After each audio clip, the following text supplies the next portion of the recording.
When Hyunjin entered the industry, he was seen as a pretty face, but now he's proven that he's much more than that by expanding his skills. When we're first introduced to him in the survival show, back in episode 1, he actually gets a dedicated portion of the episode just about his visuals. There's like a little spin-off gag, if you will, just going into how the staff members there are falling for him. We get introduced to him as that visual. We don't get to hear much about his skills early on, or his dancing, or his rap, or his vocals. We're presented to him as being that visual. And what that means is a lot of people are going to keep that going, and they're going to remember him as the visual of the group. They're going to remember him as a pretty face and not necessarily someone who has great dance skills or has a strong ambition. As the show progresses, though, we get to see more of what he's actually capable of, and not necessarily so much of him just looking good. As they expand and begin to release albums like I Am Not or I Am Who, we actually get to see a little bit more of his actual skills, like he gets special rap portions or dance performances in those little performances themselves. He's getting more chances to actually show what he's capable of and not just his face. He's being spotlighted for his actual lines and performances during those shows, but his actual visuals are still a huge part of it, and they're definitely pushing that a lot still. By the way, if you like minimal, Stray Kids inspired designs, I've been making hoodies and shirts for fans who like something a little more subtle. The link down below, or you can scan this QR code on screen. Okay, back to the video. When people are introduced to him for the first time, they usually will look at just him instead of his dancing or his rapping. That usually is an afterthought for them. They're not necessarily looking at his skills right away. And we see more of his actual visuals being highlighted and kind of focused in on as his career goes on. In 2019, he actually began to be a MC on Show Music Core. This kind of role isn't so much about really showing his dance or his singing, because it's really more so kind of like a stand-in and look nice kind of role, where they still have to understand how to present properly. However, it's not so much about dancing or singing. However, it did help with broadening his actual public image. People got to see him a whole lot more instead of it just being the member with Stray Kids that looks nice. This is where he kind of began to almost open up and have his own personal identity, where people saw him as the person on the music show that they looked into more, and they could find those performances. Because actually back in 2018, Dance Watch actually made a designated performance that they choreographed themselves. So this is kind of like a section where he was able to show that he's not so much of that visual and that he's actually got skills to him. This is where he was able to show that he can choreograph a performance and he can perform it well. However, this was obviously just an early performance. It wasn't a great representation of what he is on his own, as it was a 3 performance. It was the 3 members of Dance Racha. And then we actually get to see more of those personal skills later on, because a couple years later after that, he began kind of focusing in on actually creating stuff himself. He wanted to prove his artistic intent that he has, because he's a very artistic person. He's very particular with what he's doing. And he had that opportunity when he actually created another Skiz Player performance, but this time on his own, instead of it being with Dance Racha altogether. This time he actually performed to Billie Eilish's song, When the Party's Over, and that was able to show his emotional framing and his control with it all, and also tying in almost a narrative dance to it. It was really interesting, especially given the time it came out. With this performance, he was able to kind of show that he's a little bit more than just that visual, and that he's got his own skills that he can use to show off almost. He's not just the face, he's got creative skills or dance skills that he can use as well. And a couple months later, around God's Menu and Backdoor, he became kind of almost like a visual magnet, if you will, where people were seeing his performances and they were also seeing him together. They weren't just seeing the visual Hyunjin, they were also seeing the Hyunjin that can perform well and can dance great. They were seeing his blonde or pink hair that was huge during this time.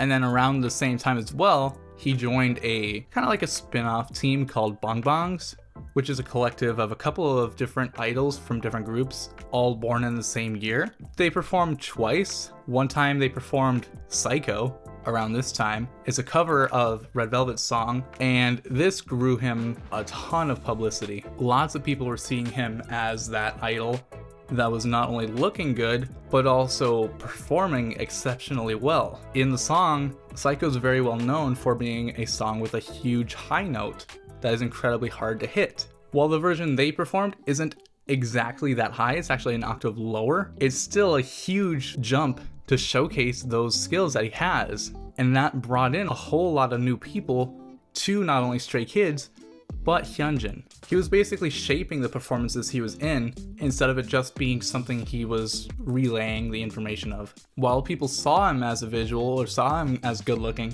they also saw him as capable of exceptional skills. I just wanted to come in and say, if you've been enjoying the video, you should subscribe. I post a lot of Stray Kids content, and if you're to stay as well, you'd really like it here. Anyway, back to Hyunjin. In the same year, he also released his very first Skiz Player song, called Miss You, and that kind of helped him showcase that he's obviously got a great face, he's got great dance skills, but he can also write, and that's not something you see a whole lot of in K-pop. You very rarely will see K-pop idols actually writing songs. Much like we've seen before, the song is very artistic as well. It's not necessarily so much about trying to have the most poppy sound or trendy noises.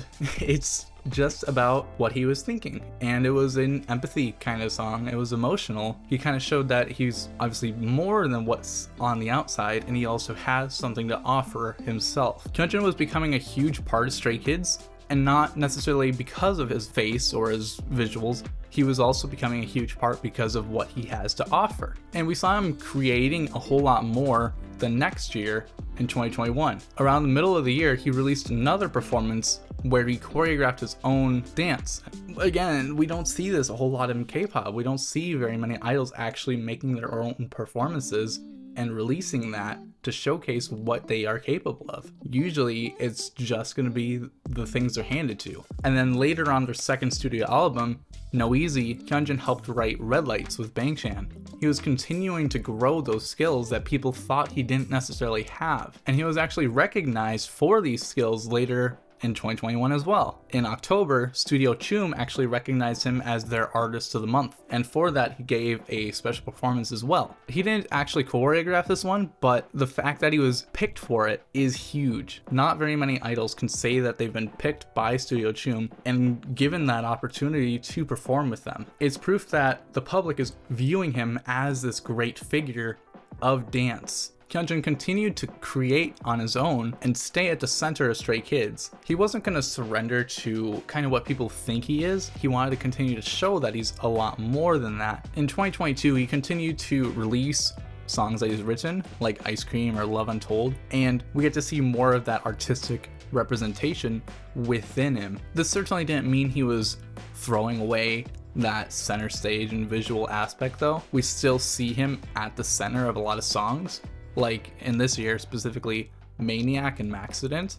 Those songs are very interesting because the chorus of them, both of them start with Felix, and then in the second chorus Hyunjin takes it. He's the one that they're putting at the center to continue that energy and continue that interest because he too is a huge part of Stray Kids. And in the following years, he not only continued to write songs, but he also was recognized for the thing that most people will recognize him for immediately and build that up professionally instead of it just being a magnet sort of thing. In 2023, he was recognized by Versace. He was brought in as an ambassador for that. And because of that, he's become a huge part of their brand. Versace was looking to him to help boost their sales, obviously. They saw him as a valuable asset to help sell their products and to bring in more people from not only his face, but also from his actual performances and songwriting abilities. And so he's actually been recognized by a couple of luxury brands like Cartier or Givenchy Beauty, I think that's how you say.